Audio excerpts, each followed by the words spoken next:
Hi everyone, welcome to A guide for TGPSC exams.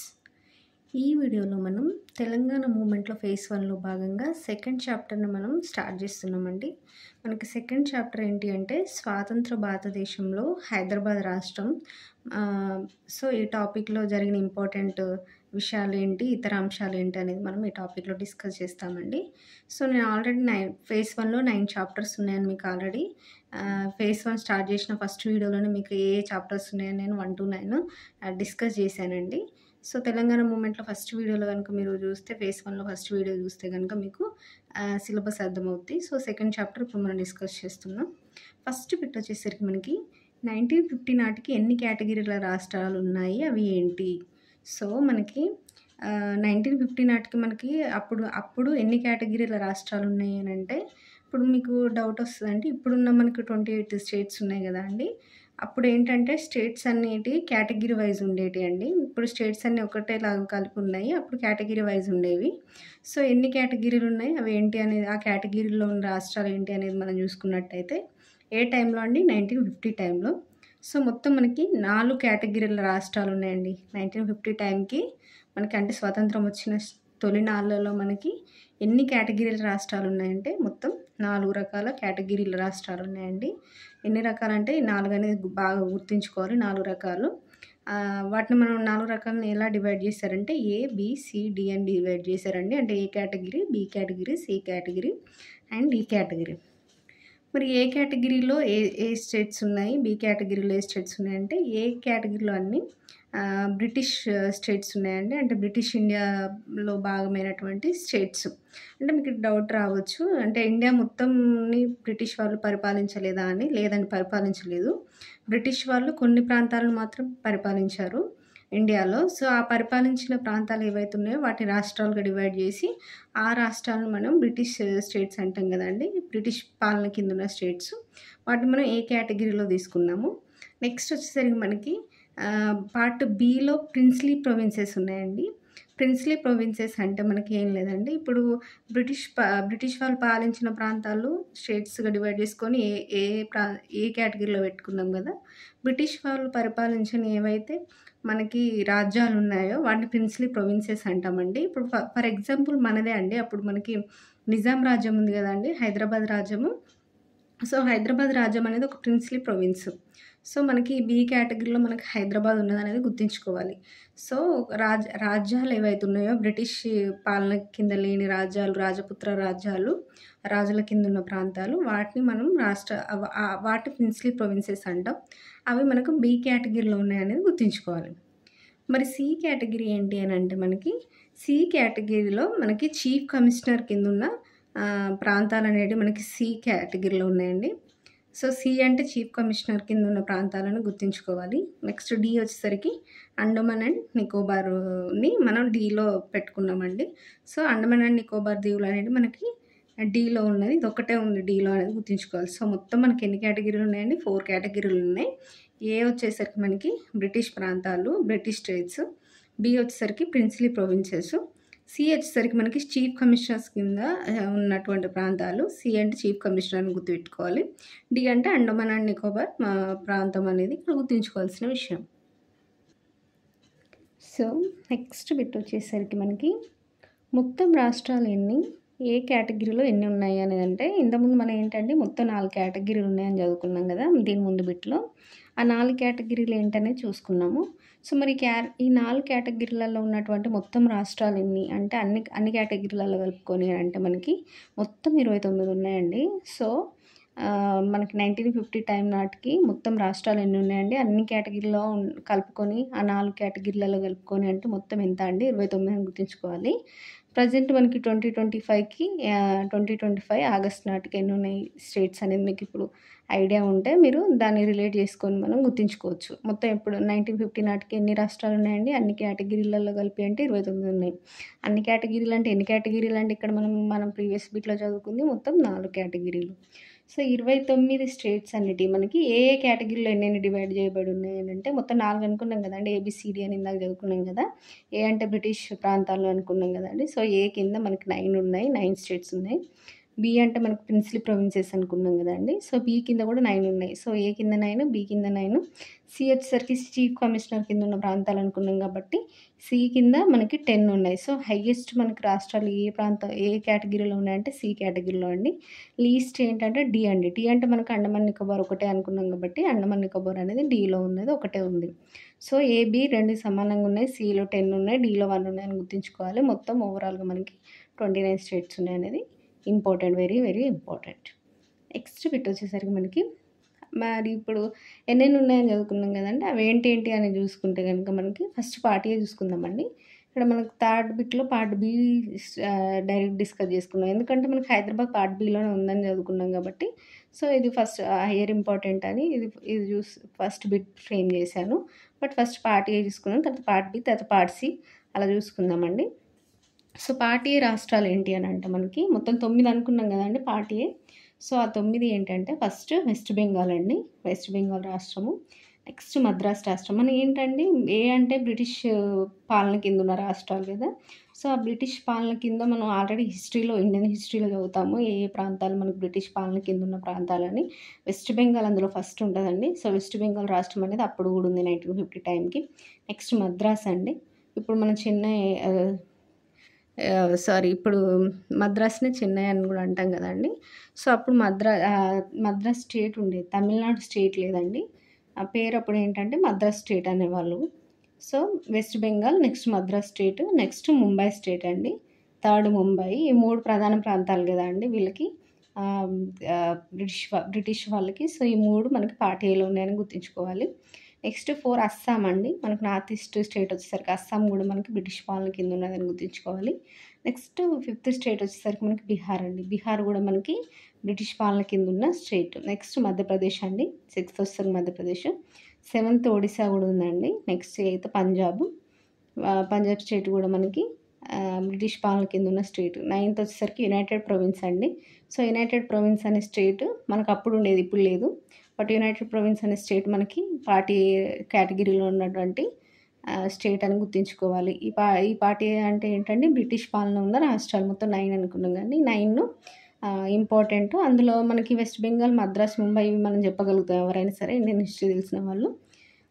గుర్తుంచుకోవాల్సింది ఏంటంటే Assam, Bihar, Madhya Pradesh, Odisha, Punjab and United province అనేటివి మనకి పార్టీ రాష్ట్రాలని గుర్తుంచుకోవాలి.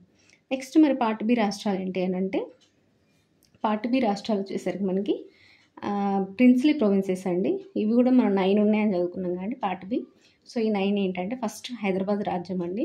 సో హైదరాబాద్ రాజ్యము, నెక్స్ట్ జమ్మూ అండ్ కాశ్మీర్ రాజ్యము, తర్వాత థర్డ్ వచ్చేసరికి వింధ్యాప్రదేశ్ అండి. సో అప్పుడు వింధ్యాప్రదేశ్ అనేది ప్రిన్సీ స్టేట్ ఉండేది. నెక్స్ట్ వచ్చేసరికి మధ్య భారత్ అండి. 5th వచ్చేసరికి మైసూర్, 6th పటియాలా, 7th వచ్చేసరికి సౌరాష్ట్ర, 8th రాజస్థాన్, 9th ట్రావెన్కోర్ కొచ్చిన్ అండి. సో అవన్నీ మనకి ప్రిన్స్లీ స్టేట్స్ అని గుర్తుంచుకోవాలి. ఒకటి హైదరాబాద్ మనకి ఏ కేటగిరీలో ఉన్నది అనేది వెరీ వెరీ ఇంపార్టెంట్ అండి. ఈ మిగతా స్టేట్స్ పర్టికులర్గా ఏ కేటగిరీలో ఏమి ఉన్నాయని గుర్తుంచుకోకపోయినా సరే అంటే గుర్తుంచుకోవాలి. బట్ హైలీ ఇంపార్టెంట్ ఏంటంటే హైదరాబాద్ ఏ పార్ట్ కింద ఉన్న స్టేట్ అనేది very very important. So Hyderabad, Jammu and Kashmir, తర్వాత వింధ్యాప్రదేశ్, మధ్య భారత్. ఈ పేరు కొంచెం కొత్తగా ఉంటాయండి. అంటే అప్పట్లో అలాగే పిలిచేవాళ్ళు, ఇప్పుడు ఇట్లా పిలుస్తలేరు. సో గుర్తుంచుకోవాలి. వింధ్యప్రదేశ్, మధ్యప్రదేశ్ అనుకుంటారు కానీ వింధ్యప్రదేశ్, మధ్యప్రదేశ్ అనుకుంటారు కానీ మధ్య భారత్. నెక్స్ట్ మైసూరు, తర్వాత పటియాలా రాజ్యం, తర్వాత సౌరాష్ట్ర రాజ్యం, తర్వాత రాజస్థాన్, నెక్స్ట్ 9th ట్రావెన్కోర్కి వచ్చిందండి. అన్నిట్లో మనకి బాగా తెలిసింది ఏంటంటే రాజస్థాన్ స్టేట్ అప్పుడు ఉంది, ఇప్పుడు ఉంది. రాజస్థాన్ మనం చెప్పగలుగుతాం. సో రాజస్థాన్ పార్ట్ బిలో ఉంది. జమ్మూ అండ్ కాశ్మీర్ కూడా మనకి అప్పుడు ఉంది, ఇప్పుడు ఉన్నది అనేది గుర్తుంచుకోవాలి. ఈ మిగతా అన్నిటి మనకి ప్రాంతాలు మాత్రమే, ఇప్పుడు ఏం మనకి స్టేట్స్ కాదు కదండి ఇవి. సో మనకి జమ్మూ అండ్ కాశ్మీర్, రాజస్థాన్ అనేది పార్ట్ బి రాష్ట్రాల కింద ఉన్నాయని గుర్తుంచుకోవాలి. నెక్స్ట్ మరి పార్ట్ సి రాష్ట్రాలు ఏంటి అంటే పార్ట్ సి అంటే మనకి ఎన్ని ఉన్నాయండి? మొత్తం 10 ఉన్నాయి. అంటే పార్ట్ సి అంటే మనకి చీఫ్ కమిషనర్ ప్రాంతాలు అనుకున్నాం కదండి. చీఫ్ కమిషనర్ కింద ఉన్న ప్రాంతాలు ఏంటి అంటే అవి ఒకటి వచ్చేసరికి ఢిల్లీ అండి. సో ఏ ప్రాంతాలు అంటే ఫస్ట్ ఢిల్లీ, నెక్స్ట్ హిమాచల్ ప్రదేశ్ అండి, 3rd Manipur, 4th Tripura, 5th Ajmer, 6th Bhupal, 7th Bilaspur, 8th Kutch, 9th Kutch Bihar, 10th Coorg. So మొత్తం 10 అనుకున్నాం, 10 వచ్చినాయండి. సో ఇక్కడ గుర్తుంచుకోవాలి అంటే నాకు కొంచెం నార్త్ ఈస్టర్న్ స్టేట్స్ ఇక్కడ ఉన్నాయి అనేది గుర్తుంచుకోవాలి. పార్ట్ సిలో చీఫ్ కమిషనర్ ప్రాంతాల కింద ఢిల్లీ ఉంది చీఫ్ కమిషనర్ కింద. నెక్స్ట్ హిమాచల్ ప్రదేశ్ ఉంది, మణిపూర్, త్రిపుర ఇవి నార్త్ ఈస్టర్నే. తర్వాత అజ్మీరు, భూపాలు, బిలాస్పూరు, కచ్ బిహార్ ఇవి 2 పార్ట్స్ కింద. డిఫరెంట్ అండి ఇవి కచ్ బిహారు, కన్ఫ్యూజ్ అవ్వకూడదు. సో కచ్ అనేది ఒక ప్రాంతం, కుచ్ బిహార్ అనేది కూడా ఒక ప్రాంతం అనేది గుర్తుంచుకోవాలి. నెక్స్ట్ కూర్గు. ఇవన్నీ మనకి ఈ 10 అనేటి పార్సీ రాష్ట్రాల్లో ఉన్నటువంటి రాష్ట్రాలు. ఢిల్లీ అనేది బాగా ఇంపార్టెంట్. ఢిల్లీ దీని కింద ఉంది, పార్సీ కింద ఉంది. పార్ట్ టీ అంటే దీన్ని స్పెసిఫిక్గా మనం డిస్కస్ చేయని అవసరం లేదు, ఒకటే ఉంది. ఆ ఒకటే అండమాన్ నికోబార్ అని మనం ఫస్ట్ బిట్లోనే డిస్కస్ చేసుకున్నాం. నెక్స్ట్ బిట్ వచ్చేసరికి మనకి హైదరాబాద్ రాష్ట్ర మొదటి శాసనసభ ఎన్నికలు ఎప్పుడు జరిగాయి? సో హైదరాబాద్ రాష్ట్రం మనకి పార్ట్ బిలో ఉందనుకున్నాం. సో హైదరాబాద్ రాష్ట్రానికి మొదటి శాసనసభ ఎన్నికలు, శాసనసభ అంటే ఏం లేదంటే అసెంబ్లీ అని అనుకుంటాం కదా మనం. సో ఈ అసెంబ్లీ ఎన్నికలు ఎప్పుడు జరిగినాయి? ఫస్ట్ టైం అని అంటే 1952లో జరిగినాయండి. సో ఫస్ట్ టైం మనకి హైదరాబాద్కి మొదటి శాసనసభ ఎన్నికలు ఎప్పుడు జరిగినాయి అంటే హైదరాబాద్ రాష్ట్రానికి 1952 ఫిబ్రవరిలో జరిగినాయి అనేది ఇక్కడ గుర్తుంచుకోవాలి. నెక్స్ట్ బిట్ వచ్చేసరికి హైదరాబాద్ రాష్ట్ర జిల్లాలు ఏ ఏ ప్రాంతాల్లో ఎన్ని ఉన్నాయి? సో మనకి హైదరాబాద్ రాష్ట్రం అంటే అప్పుడు మొత్తంగా మనకి ఫస్ట్ మనకి హైదరాబాద్ రాష్ట్ర జిల్లాలు ఏ ఏ ప్రాంతాలు ఎన్ని ఉన్నాయని తెలుసుకునే ముందు ఫస్ట్ హైదరాబాద్ రాష్ట్రంలో ఏ ఏ ప్రాంతాలు ఉన్నాయనేది మీకు ఒక మ్యాప్ ఐడియా ఉండాలండి. సో ఆ మ్యాప్ ఐడియా ఉంటే దాంట్లో ఉన్న ఆ ప్రాంతాల్లో ఉన్న ఈ జిల్లాలు ఏంటి అనేది మనకు ఐడియా ఉంటుంది. సో నేను దాన్ని మీకు సింపుల్గా ఒక చిన్న డయాగ్రామ్లో చెప్తా అండి, మీకు ఈజీగా గుర్తుండడం కోసం. ఫర్ ఎగ్జాంపుల్ హైదరాబాద్ రాష్ట్రం ఎలా ఉంది అని అనుకుంటే మనం ఫర్ ఎగ్జాంపుల్ ఇలా వేసుకుందామండి. ఒక స్క్వేర్ అనుకుందాం, ట్రయాంగిల్ అనుకుందాం, వాట్ ఎవర్. సో స్క్వేర్ అనుకుందామండి. హైదరాబాద్ రాష్ట్రంలోని జిల్లాలు ఏ ప్రాంతాల్లో ఎన్ని ఉన్నాయంటే మనకి హైదరాబాద్ రాష్ట్రం అనేది ఇప్పుడు ప్రజెంట్ ఉన్న తెలంగాణ లాగా ఉండదండి. ఎప్పుడు మనకి 1952 టైంలో హైదరాబాద్ రాష్ట్రం అనేది మొత్తం 3 ప్రాంతాలతో కలిసి ఉన్నదండి. ఆ 3 ప్రాంతాలు ఏంటంటే ఫర్ ఎగ్జాంపుల్ ఇట్లా చూసుకుందామండి. ఇది మహారాష్ట్ర ప్రాంతం అండి ఇది. సో మహారాష్ట్ర ప్రాంతము. ఇది వచ్చేసరికి మనకి తెలంగాణ ప్రాంతము. ఈ కిందిది వచ్చేసరికి మనకి కర్ణాటక ప్రాంతము. సో కర్ణాటక ప్రాంతం అండి. సో ఫస్ట్ వచ్చేసరికి మనకి Maharashtra, second Telangana, third Karnataka. So మనం ఏమనుకుంటామంటే అప్పుడు హైదరాబాద్ రాష్ట్రం ఇప్పుడున్న తెలంగాణ లాగానే ఉంది, అంటే తెలంగాణ బౌండరీస్ తోట ఉందని కన్ఫ్యూజ్ అవ్వకూడదు. అప్పుడు ఏంటంటే మహారాష్ట్రలోని కొన్ని జిల్లాలు, కర్ణాటకలోని కొన్ని జిల్లాలు, మనకి ఇప్పుడు తెలంగాణలో ఉన్నటువంటి ప్రాంతాలు అన్నీ కలిసే మనం దీని మొత్తాన్ని హైదరాబాద్ రాష్ట్రం అని అనుకునే వాళ్ళమండి. అంటే అప్పుడు ఆ జాగ్రఫీ అలా ఉండేది. తర్వాత కాలక్రమేణా ఏమైందంటే ఈ మహారాష్ట్రలోని ప్రాంతాలను మహారాష్ట్రలో కలిపేసి, కర్ణాటకలోని ప్రాంతాలని కర్ణాటకలో కలిపేసి తర్వాత మనకి ఇప్పుడున్న తెలంగాణ అనేది కాలక్రమంగా మారిపోయింది. ఇప్పుడున్న తెలంగాణ ప్రాంతంగా మారిపోయింది. సో అప్పుడు మనకి ఏ ఏ ప్రాంతాలు ఉన్నాయనేది ఇంపార్టెంట్ కాబట్టి 1952 టైంలో సో మహారాష్ట్ర, కర్ణాటక, తెలంగాణలోని కొన్ని ప్రాంతాలు మొత్తం కలిపి మనం హైదరాబాద్ రాష్ట్రం అనేవాళ్ళు. సో ఈ 3 ప్రాంతాల్లో మనకి ఎన్ని జిల్లాలు ఉన్నాయంటే మొత్తం మనకి 16 జిల్లాలు ఉన్నాయండి హైదరాబాద్ రాష్ట్రంలో. ఎన్ని జిల్లాలండి? 16 జిల్లాలు ఉన్నాయి. మొత్తం 16 జిల్లాలు ఉన్నాయి 1952 టైంలో. సో ఈ 16 జిల్లాలలో మనకు హైయెస్ట్ జిల్లాలు దేంట్లో ఉన్నాయంటే తెలంగాణలో ఉన్నాయండి. సో తెలంగాణలో ఎన్ని ఉన్నాయంటే 8. 16లో 8 అని అంటే హాఫ్ మనకు తెలంగాణ ప్రాంతంలోనే ఉన్నాయి. నెక్స్ట్ 8 జిల్లాల్లో హైయెస్ట్ ఎందులో ఉన్నాయంటే మహారాష్ట్ర అండి. మహారాష్ట్రలో ఎన్ని ఉన్నాయంటే 5 ఉన్నాయి. తర్వాత మనకి కర్ణాటకలో ఎన్ని ఉన్నాయి అంటే కర్ణాటకలో 3 ఉన్నాయి. సో మొత్తం హైదరాబాద్ రాష్ట్రంలో అప్పుడు ఎన్ని జిల్లాలు ఉన్నాయంటే 16 జిల్లాలు. తెలంగాణలో హైయెస్ట్ అండ్ 16లో సగమైనటువంటి 8 జిల్లాలు ఉన్నాయి. నెక్స్ట్ హైయెస్ట్ ఎక్కడ ఉన్నాయంటే మహారాష్ట్రలో ఉన్నాయి. అవి 5, కర్ణాటకలో వచ్చేసరికి 3 ఉన్నాయనేది గుర్తుంచుకోవాలి. సో అవి ఏంటి అనేది మళ్ళీ డిస్కస్ చేద్దాం. కర్ణాటకలో 3 ఉన్నాయి అన్నాం కదండి, ఆ 3 ఏంటి అనేది ఇప్పుడు చూద్దాం. సో ఆ 3 వచ్చేసరికి మనకి కర్ణాటకలో ఫస్ట్ వచ్చేసరికి రాయచూర్ అండి, రాయచూర్ జిల్లా. నెక్స్ట్ గుల్బర్గా జిల్లా, తర్వాత బీదర్ జిల్లా. సో ఈ 3 ప్రాంతాలను మళ్ళీ కర్ణాటకలో కలిపేస్తారు తర్వాత కాలంలో. బట్ 1952 టైంలో మనకి హైదరాబాద్ రాష్ట్రం ఉన్నప్పుడు ఉన్న జిల్లాలు మొత్తం 16. అందులో 8 తెలంగాణలో ఉన్నాయి, 5 మహారాష్ట్రలో ఉన్నాయి, 3 కర్ణాటక. ఆ 3 వచ్చేసరికి రాయచూర్ జిల్లా, గుల్బర్గా జిల్లా, బీదర్ జిల్లా అనేది గుర్తుంచుకోవాలి. సో నెక్స్ట్ బిట్ వచ్చేసరికి మనకి హైదరాబాద్ రాష్ట్రం యొక్క వివిధ ప్రాంతాల వైశాల్యం మరియు ప్లస్ శాసనసభ్యుల సంఖ్య ఎంత? నేను మీకు ఒక కోడ్ చెప్పాలనుకుంటున్నా అండి ప్రీవియస్ బిట్‌లో. మీకు ఈ కర్ణాటకలో ఉన్న ప్రాంతాలు కొంచెం కన్‌ఫ్యూజ్ అవుతాయి కాబట్టి నేను ఒక సింపుల్ కోడ్ చెప్తే ఏంటంటే కర్ణాటక అంటే మీకు 3 ప్రాంతాలు ఎలా గుర్తుండాలంటే కర్ణాటకలోని బీదవాళ్ళు ఎవరైతే ఉన్నారో వాళ్ళు రాళ్ళతో కూడినటువంటి గుడిసె, రాయచూర్ గుల్బర్గా గుడిసె అని గుర్తుంచుకోండి. సో బీదవాళ్ళు రాళ్ళతో కట్టుకున్నటువంటి గుడిసెలో ఉన్నారు కర్ణాటకలో అనేది ఇట్లా నేను చిన్న సింపుల్‌గా ఇట్లా కోడ్ అనుకుంటున్నా అండి. ఈజీగా గుర్తుండాలని. మీకు ఇంకా మంచి కోడ్ అనిపిస్తే మీకు నచ్చింది పెట్టుకోవచ్చు. సో కర్ణాటకలోని బీదవాళ్ళు రాళ్ళతో కట్టిన గుడిసెలో వాళ్ళు జీవించేవాళ్ళు అనేది గుర్తుంచుకుందాం 1952 టైంలో. సో 3 ప్రాంతాలు. ఇప్పుడు నెక్స్ట్ బిట్ వచ్చేసరికి హైదరాబాద్ రాష్ట్రం యొక్క వివిధ ప్రాంతాల వైశాల్యము ప్లస్ శాసనసభ్యుల సంఖ్య ఎంత అంటే మనకి వైశాల్యం చూసుకుంటే ఇప్పుడు జిల్లాలు చూసుకున్నాం కదండీ ఇంతకుముందు. ఇప్పుడు వైశాల్యం ప్రకారం చూసుకుంటే కనుక తెలంగాణలో 50% వైశాల్యం ఉందండి. అంటే తెలంగాణనే సగం పార్ట్ ఉంది. మనకి హైదరాబాద్ రాష్ట్రంలో సగం ప్రాంతం తెలంగాణ ప్రాంతమే. నెక్స్ట్ ఒక 28% మహారాష్ట్ర, తర్వాత కర్ణాటక వచ్చేసరికి 22% అనేది వైశాల్యం ప్రకారంగా ఈ 3 ప్రాంతాలు ఎంతున్నాయి హైదరాబాద్ రాష్ట్రంలో అంటే చూసుకుంటే హైయెస్ట్ తెలంగాణ, నెక్స్ట్ మహారాష్ట్ర, తర్వాత కర్ణాటక. సో తెలంగాణ 50% ఉందండి. మరి శాసనసభ్యులు ఎంతమంది ఉన్నారు తెలంగాణ ప్రాంతం నుంచి అంటే మొత్తం 95 మంది ఉన్నారండి. మహారాష్ట్ర 28% ఉంది వైశాల్యంలో. మహారాష్ట్ర నుంచి ఎంతమంది శాసనసభ్యులు ఉన్నారు అంటే 44. కర్ణాటక 22% ఉంది వైశాల్యంలో. మరి ఈ ప్రాంతం నుంచి ఎంతమంది శాసనసభ్యులు ఉన్నారు అంటే మొత్తం 36 మెంబర్స్ ఉన్నారండి. సో ఓవరాల్‌గా మనకి హైదరాబాద్ రాష్ట్రంలో మొత్తం ఉంది ఎంత అంటే 175 మెంబర్స్ అండి శాసనసభ్యులు. ఇండివిజువల్‌గా ఏ ప్రాంతంలో ఎంతమంది ఉన్నారంటే తెలంగాణ ప్రాంతంలో మనకి 95 మంది ఉన్నారు. 50% వైశాల్యంలో తెలంగాణ ప్రాంతం ఉందనేది గుర్తుంచుకోవాలి. సో తెలంగాణ వెరీ ఇంపార్టెంట్ కదండీ. సో తెలంగాణలో 95 మంది ఉన్నారు. ఓవరాల్‌గా చూసుకుంటే మనకి 175 మంది ఉన్నారు ఎమ్మెల్యేలు, శాసనసభ్యులు అనేది ఇక్కడ గుర్తుంచుకోవాలి. నెక్స్ట్ బిట్ వచ్చేసరికి మనకి హైదరాబాద్ రాష్ట్ర మొత్తం శాసనసభ్యులు ప్లస్ ఏకసభ్య ప్లస్ ద్విసభ్య సభ్యుల సంఖ్య ఎంత?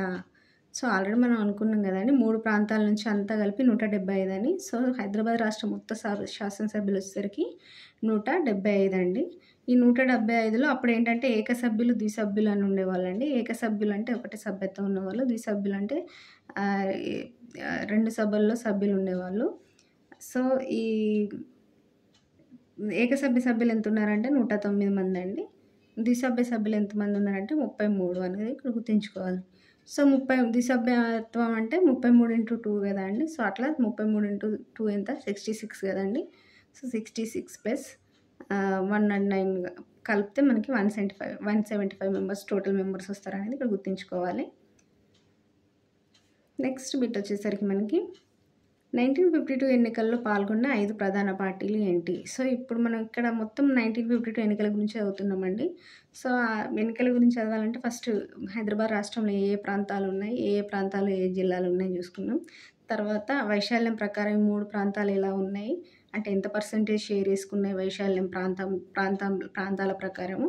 ప్లస్ ఆ ప్రాంతం నుంచి ఎంతమంది శాసనసభ్యులు ఉన్నారు అనేది మనం చూసుకున్నాము. ఎక్కడ ఎక్కువ ఉన్నారు, ఎక్కడ సెకండ్ హైయెస్ట్, ఎక్కడ థర్డ్ హైయెస్ట్ అని. ఓవరాల్‌గా ఎంతమంది ఉన్నారని చూసుకున్నాము. ఇందులో ఏకసభ్యులు ఎంత, ద్విసభ్య సభ్యుల సంఖ్య ఎంత అనేది కూడా చూసుకున్నాము. సో ఇవన్నీ చూసుకున్న తర్వాత మరి అప్పుడు 1952 ఎన్నికల్లో పాల్గొన్న 5 ప్రధాన పార్టీలు ఏంటి అని అంటే మనకి అప్పుడు ముఖ్యంగా 5 ప్రధాన పార్టీలు చూసుకుంటే కనుక ఫస్ట్ కాంగ్రెస్ అండి. ఫస్ట్ నుంచి మనకు కాంగ్రెస్ ఉన్నది. So first Congress, next PDF అండి, third socialist party, fourth peasants and workers party, fifth వచ్చేసరికి ఎస్సీ ఫెడరేషన్ పార్టీ. సో ఈ 5 పార్టీలు అనేవి మనకి అప్పుడున్న 5 ప్రధాన పార్టీలు అండి. 1952 ఎన్నికల్లో పాల్గొన్నటువంటి 5 ప్రధాన పార్టీలు. సో ఇందులో మరీ ముఖ్యంగా ఈ కాంగ్రెస్ అండ్ పీడీఎఫ్ అనేది ఫస్ట్ 2 అనేది వెరీ వెరీ ఇంపార్టెంట్, ఇవి గుర్తుంచుకోవాలి. నెక్స్ట్ బిట్ వచ్చేసరికి మనకి కాంగ్రెస్ పార్టీ మరియు పీడీఎఫ్ పార్టీ గెలుచుకున్న స్థానాలు ఎన్ని అని అంటే మనకి కాంగ్రెస్ పార్టీ వచ్చేసరికి మనకి 93 గెలుచుకుందండి. సో మనకి కాంగ్రెస్ పార్టీ 93 సీట్స్ గెలుచుకుంది. పీడీఎఫ్ పార్టీ ఎన్ని సీట్లు గెలుచుకుంది అని అంటే 42 సీట్స్ గెలుచుకుందండి. సో మనకు అసలు పీడీఎఫ్ పార్టీ యొక్క ఫుల్ ఫామ్ కూడా తెలవాలి కాబట్టి పీడీఎఫ్ పార్టీ అంటే ఏంటంటే People's Democratic Front. People's Democratic Front అనేది పీడీఎఫ్ పార్టీ అండి. సో మనకి అపోజిషన్ పార్టీ ఏంటి అంటే ఇక్కడ పీడీఎఫ్, ఎందుకంటే సెకండ్ హైయెస్ట్ సీట్స్ దీనికి కదండి వచ్చింది. ఫస్ట్ హైయెస్ట్ వచ్చిందేమో మనకి ఇక్కడ పవర్లోకి వస్తుంది. సో మనకి పవర్లో ఉన్న పార్టీ కాంగ్రెస్ పార్టీ, అప్పుడు పవర్లోకి వచ్చిన పార్టీ. మరి అపోజిషన్ పార్టీ ఎప్పుడు ఏంటి, అప్పుడు ఫస్ట్ మనకి 1952 ఎన్నికల్లో హైదరాబాద్ రాష్ట్రంలో ఫస్ట్ అసెంబ్లీలో మనకి అంటే పీడీఎఫ్ పార్టీ అనేది గుర్తుంచుకోవాలి. పీడీఎఫ్ పార్టీ మనకి ఫస్ట్ అపోజిషన్ పార్టీ హైదరాబాద్ రాష్ట్రంలో. మరి పాలించిన పార్టీ ఏంటంటే కాంగ్రెస్ పార్టీ. ఎవరైనా చెప్పగలుగుతారు ఎన్ని సీట్లు వచ్చినాయంటే దీనికి 93, పీడీఎఫ్కి 42 అనేది గుర్తుంచుకోవాలి. నెక్స్ట్ బిట్ వచ్చేసరికి తెలంగాణ ప్రాంతంలో ఏ పార్టీ ఎక్కువ స్థానాలు గెలుచుకుంది. సో ఇది ఓవరాల్గా అండి. ఇందాక మనం 93 + 42 అనేది మనకి స్టేట్ అదే హైదరాబాద్ రాష్ట్రం మొత్తం చూసుకుంటే కనుక మనకి మొత్తంలో కాంగ్రెస్ పార్టీకి 93, పీడీఎఫ్ పార్టీకి 42 వచ్చినాయి. మొత్తం హైదరాబాద్ రాష్ట్రం మొత్తం అంటే 3 ప్రాంతాలను కలుపుకొని కదా అండి మనం అనుకున్నాం కదా ఇందాక 3 ప్రాంతాలు, మహారాష్ట్ర ప్రాంతం, తెలంగాణ ప్రాంతం, కర్ణాటక ప్రాంతం, ఈ 3 ప్రాంతాలు కలుపుకొని అప్పుడు హైదరాబాద్ రాష్ట్రం అన్నాం కదండి. సో హైదరాబాద్ రాష్ట్రంలో 3 ప్రాంతాలను కలుపుకొని ఓవరాల్గా చూసుకుంటే కాంగ్రెస్ పార్టీ 93, పీడీఎఫ్ పార్టీ 42 గెలుచుకుంది. మరి ఓన్లీ తెలంగాణ ప్రాంతంలోనే చూసుకున్నట్టయితే కనుక ఎవరు ఎక్కువ స్థానాలు గెలుచుకున్నారంటే ఇక్కడ కాంగ్రెస్ ఎక్కువ గెలుచుకుందండి. సెకండ్ పీడీఎఫ్ గెలుచుకుందండి. సో కాంగ్రెస్ వచ్చేసరికి 46 గెలుచుకుంది, పీడీఎఫ్ వచ్చేసరికి 35 గెలుచుకునేది అనేది ఇక్కడ గుర్తుంచుకోవాల్సిన విషయం. నెక్స్ట్ బిట్ వచ్చేసరికి మొత్తం పోలైన ఓట్లలో మనకి మొత్తం పోలైన ఓట్లలో కాంగ్రెస్కి ఎంత పర్సెంట్ ఓట్లు వచ్చినాయి అంటే 41% ఓట్లు వచ్చినాయండి. పీడీఎఫ్కి 20% ఓట్లు వచ్చినాయి అనేది గుర్తుంచుకోవాలి. సో మొత్తం పోలైన ఓట్లలో, ఓన్లీ పోలైన ఓట్లలో చూసుకుంటే కనుక 41% కాంగ్రెస్కి, 20% పీడీఎఫ్ పార్టీకి వచ్చినాయి. మిగతా రిమైనింగ్ పర్సంటేజ్ అనేది వేరే ఇతర పార్టీలకు పోయిందనేది గుర్తుంచుకోవాలి. తెలంగాణ ప్రాంతంలో మనం కాంగ్రెస్కి 46, పీడీఎఫ్కి 35 వచ్చినాయని మనం ఇందాక బిట్లో డిస్కస్ చేసాం కానీ, మరి తెలంగాణ ప్రాంతం నుంచి మనకి అసలు ఎన్ని శాసనసభ్యుల సంఖ్య ఉంది తెలంగాణ ప్రాంతం నుంచి అంటే ఆల్రెడీ మనం ఇక్కడ చదువుకున్నాం. తెలంగాణ ప్రాంతం నుంచి 95 మంది శాసనసభ్యులు ఉన్నారు అనేది గుర్తుంచుకున్నాం. సో ఆ 95 మందిలో కాంగ్రెస్ 46, పీడీఎఫ్ 35 గెలుచుకుంది. రిమైనింగ్ ఇతర పార్టీ వాళ్ళు గెలుచుకున్నారు అనేది ఇక్కడ గుర్తుంచుకోవాల్సిన విషయం. సో ఫ్రెండ్స్, ఇక్కడికి మనము తెలంగాణ మూమెంట్ ఫేజ్ 1లో భాగంగా చాప్టర్ 2 స్వతంత్ర భారతదేశంలో హైదరాబాద్ రాష్ట్రంలో అనే టాపిక్ నుంచి 13 బిట్స్ దాకా మనం డిస్కస్ చేసామండి డీటెయిల్గా. నెక్స్ట్ బిట్స్ మనం నెక్స్ట్ వీడియోలో కవర్ చేద్దాం. Thank you.